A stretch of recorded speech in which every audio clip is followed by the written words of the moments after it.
The search for a man missing for 36 days continues. We're live in Eagle River as police search near his home. Deliberations in the case of a man accused of driving off a cliff, killing 2 teens, continues after a deadlocked jury yesterday. We'll have the newest development. And advancements of an education bill that led to a veto threat from the governor. What's unfolded in this highly debated topic today?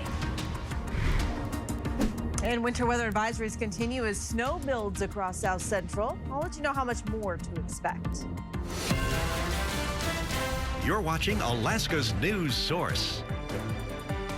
First couple of weeks when no questions are being answered was real difficult. People watching from outside the box or, dying for answers. And I hope we get some soon. Friends say they won't give up on Tony Kronos, the missing Eagle River man who's now been gone for at least 36 days. And tonight, police activity continues at a duplex behind the missing man's home. Lauren Maxwell tells us police have been on scene for the last 3 days. Lauren. That's right. It's been another day of around-the-clock police activity here on Mercy Drive in Eagle River. Of course, that taking place at the duplex behind me, which we have learned is owned by an Anchorage police officer. Now, today, for the first time, we saw officers going in and out of that duplex, carrying boxes in and out, putting them in a vehicle. And not just APD officers, FBI agents were also on scene. Now, it's important to note the police have not confirmed this activity is related to the disappearance of Tony Kronos, whose home is directly behind the duplex, but that's definitely what his friends believe. One told me today that they've been working to keep Kronos' name alive on social media. They've held fundraisers, and they say they won't stop looking for answers. We want to make sure that it's on the forefront, that he doesn't get forgotten. Because we're not going to forget him. We grew up with this guy, you don't just go missing, and, we're going to keep pushing every day.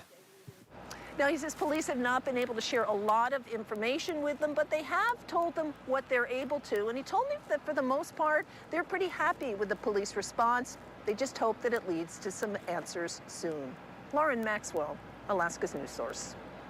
After a deadlocked jury yesterday, a 4th day of jury deliberations about a deadly 2019 Unalaska crash after a truck fell from a cliff continued. Now, prosecutors argue that the 24-year-old man charged with negligent homicide assumed the dangerous driving risk. And as we wait for a verdict, the families of the teens killed shared memories with our investigative reporter, Johnson Kuhn, who is live in Anchorage outside the courthouse. Jurors went home about an hour ago. As they deliberated today, the families of the 16 and 18-year-old killed in the truck that went over an Unalaska cliff in May 2019 took time to share memories like this. April is Poetry Appreciation Month. I'm Kiara Hayes, and I will be reading What Women Are Made Of by Bianca Lynn Spriggs.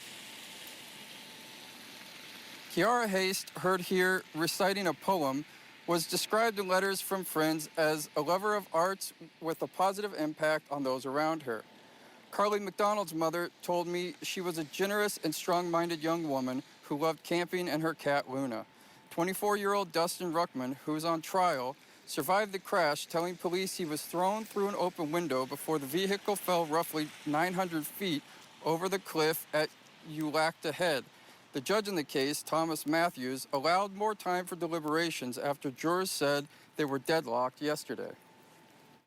From the second note, we presume you are still working on deliberations.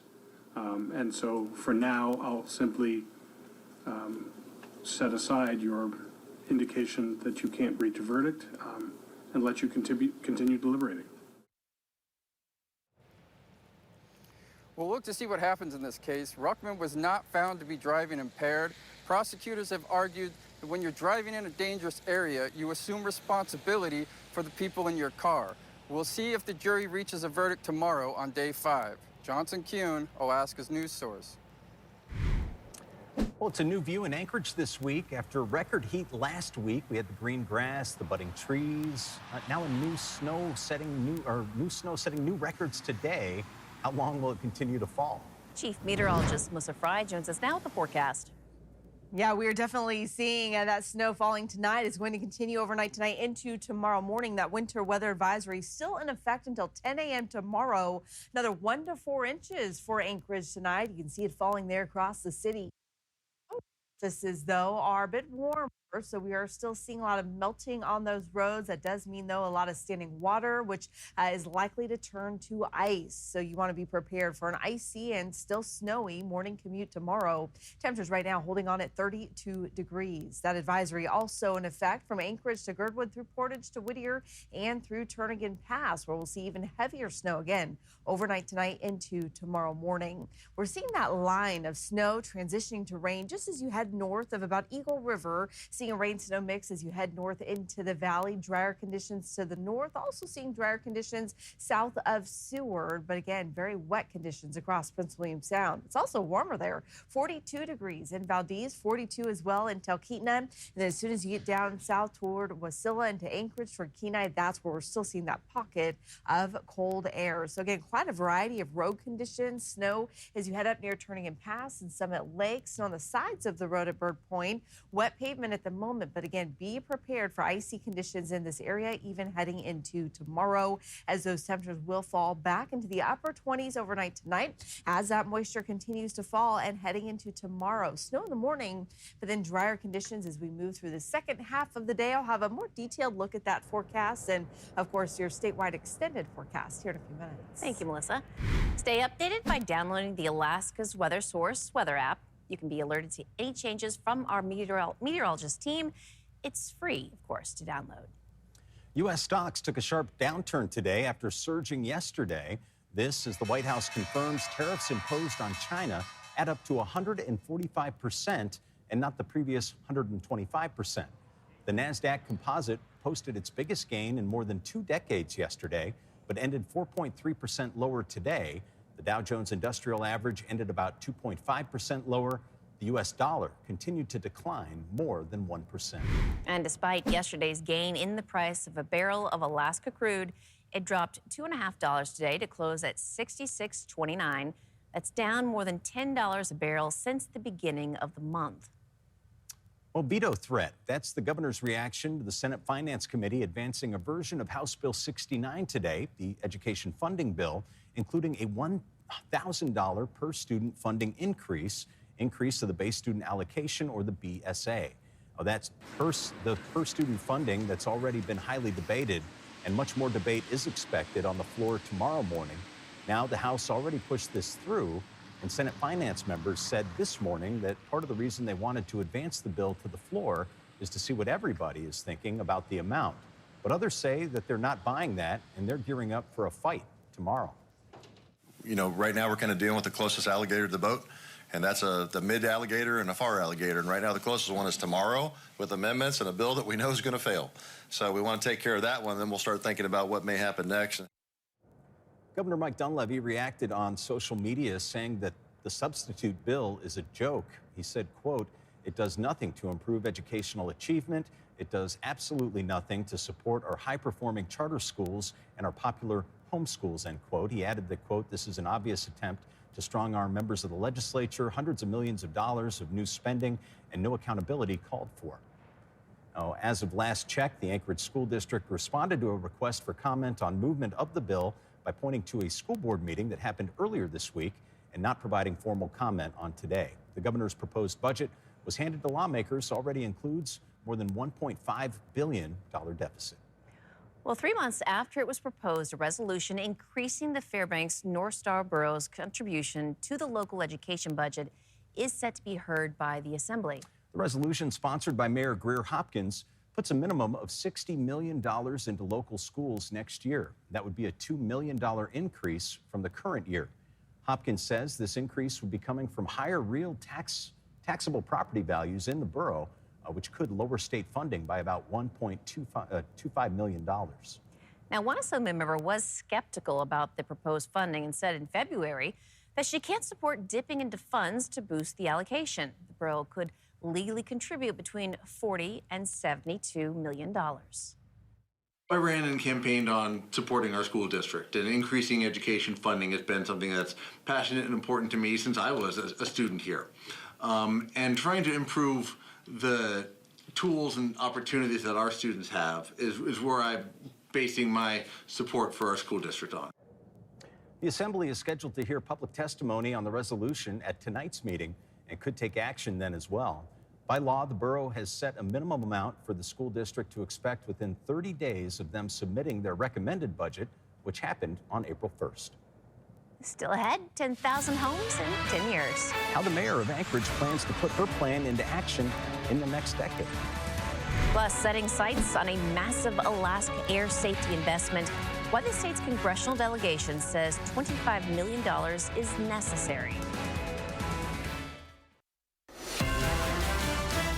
You're watching Alaska's news source. She's trying to fix the housing crisis in Anchorage. Anchorage Mayor Suzanne LaFrance talked about a plan to build 10,000 homes in 10 years. LaFrance highlighted the need for constructing more homes, calling the plan bold.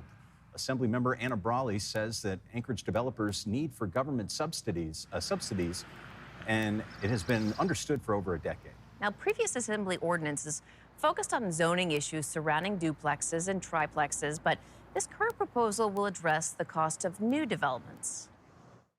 What this ordinance does is addresses the really the inability or financial infeasibility of building these larger projects, so 8 or more units. Folks look around and say, why aren't we building more apartments, for example? And the reason is because the math doesn't work.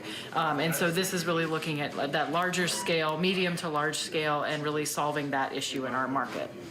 The ordinance will be officially introduced during the next Assembly meeting, April 22nd. Well, Alaska's congressional delegation is touting a $25 million investment into Alaska air safety. According to Senator Dan Sullivan, the Federal Aviation Administration greenlit the funding for fiscal years 2025 through 2028. The investment is in part a direct response to a 2020 NTSB report that showed aviation crashes in Alaska happen at a rate 2.35 times higher than the rest of the U.S., with a fatal crash rate 1.34 times higher. Sullivan says the money will also expand satellite use in Alaska from 4 testing sites to 16, enhancing weather reporting systems. What I've been able to do in the committee is tell my Senate colleagues, Democrats and Republicans, hey, look, you guys have all of this infrastructure. You're in the lower 48. You wouldn't even accept an airport not having the kind of runway and weather reporting and other infrastructure that you have down there. And we don't have that. Yeah, it's more expensive in Alaska, but too bad. We're all Americans and we should have that. The FAA system is for the whole country. Doesn't exclude Alaska. Sullivan says this investment is just a down payment, and based on his conversations with the Transportation Secretary, he believes more investments will follow. And when I spoke with Senator Sullivan about the $25 million from the FAA for aviation safety in Alaska, we talked about a lot of things. Had a chance to talk about a number of topics, including possibly reopening a base in Adak, the fentanyl crisis in Alaska, also oil and gas development in the state. You can hear that full conversation with our senator on our In-Depth Alaska podcast, wherever you listen to podcasts, and on our YouTube channel. Thanks for listening. Click subscribe so you can get the latest podcast from Alaska's news source automatically. And stay up to date with breaking news and in-depth reporting available for free 24/7 with the Alaska's news source app.